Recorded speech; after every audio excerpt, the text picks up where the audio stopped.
Hey, welcome to the channel. My name is Keith.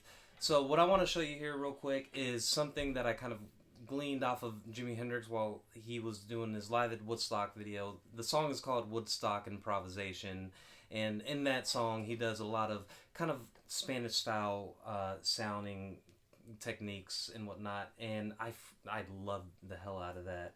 So one of the things he does is this really cool trick, hammer on and pulling off on the B and the E strings, combining that with an E and an F chord to make this kind of really cool Spanish style sound. And I'm going to show you exactly what I did there, minus the bum chord that I somehow did. But so without further ado, let's jump down to the fretboard and take a look.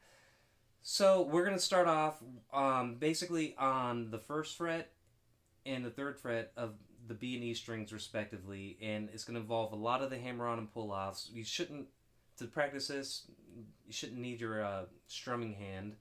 We're just going to practice everything without strumming or without picking at the beginning here. So to get this kind of sound here,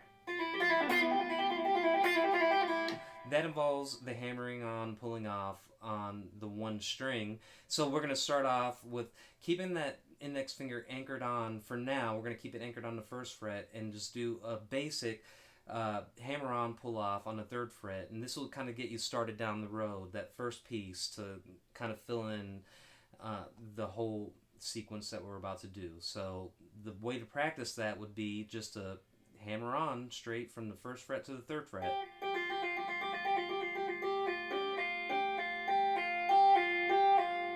And again, if this is anything here is too fast, you could always rewind it, and there's a setting on YouTube right there in the browser where you could just make everything half speed, 75% speed, and that'll kind of help if things are going a little too fast. So again, we're going to keep on practicing that hammer on and pulling off, and after we do get that down, the hammer on pull off on the first to the third fret, we're going to pull off of the first fret to bring out that open E sound. So it'll be like,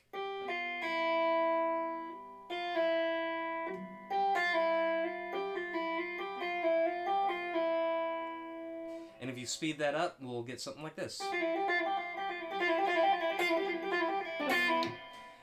And you could translate that whole entire thing to the B string as well. And the B string is a little harder because you're going to want to avoid pulling down when you're doing your pull-offs. Avoid hitting the high E strings. It's really easy to do, and I'll mess it up here trying to show you, but here's me trying that on the B string. But, you see what I mean?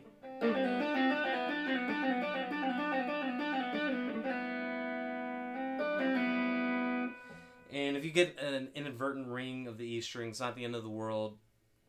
If you do it quick enough, nobody will notice. They probably will. But what we're going to do to kind of translate that and add it into that whole Spanish motif that we're going after is we're going to add in the F and the E chord to the whole thing after we do a sequence of them.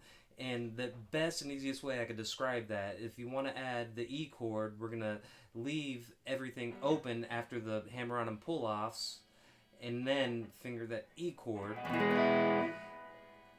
So it'll sound like this. And the same thing with the B string if you wanted to do it there.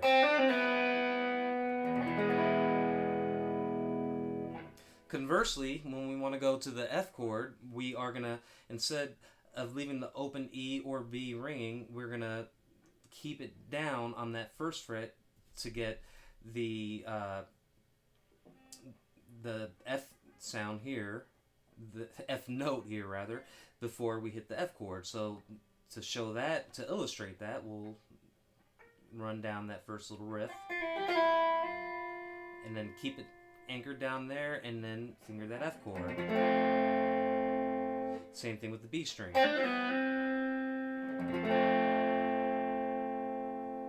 And then to kind of do the cool little resolve of that, we'll do the same thing but leave it hanging open and then go to the E chord that I just showed you. So to combine them two, we'll just run through it at a moderate pace here.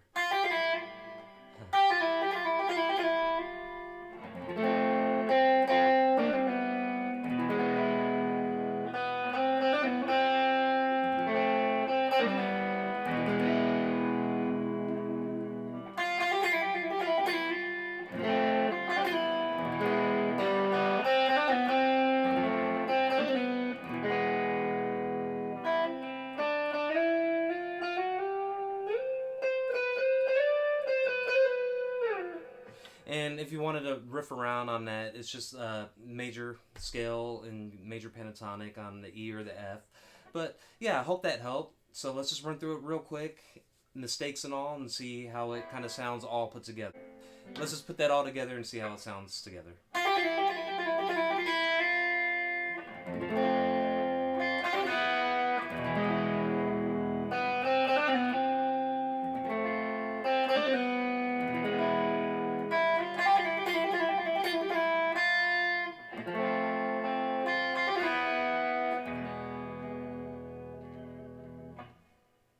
So I hope that was helpful for you.